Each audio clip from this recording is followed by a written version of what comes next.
We as parents should transmit values to our children.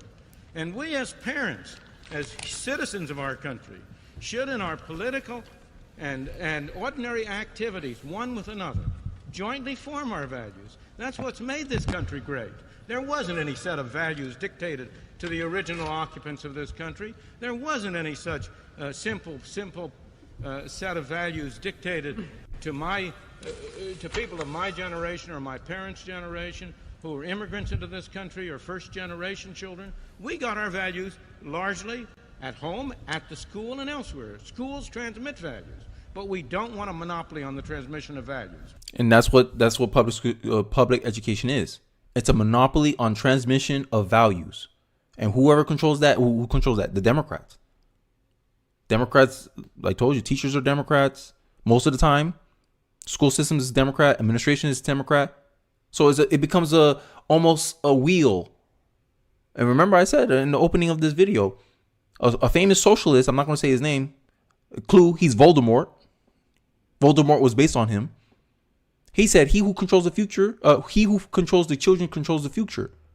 Okay, who controls the transmission of values in kids today? The public school education system. Why you say that, Kenny? 70% of kids are educated in the public school system, which have a heavy democratic bias.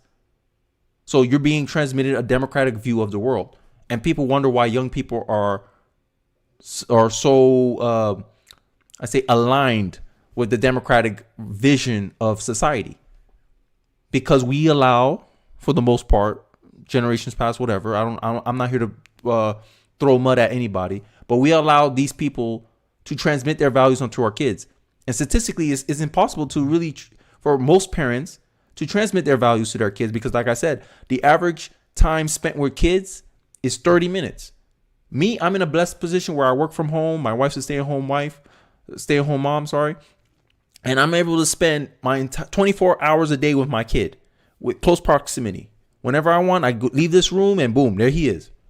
So I'm an exception. I spend way more time than 30 minutes with my kid on average.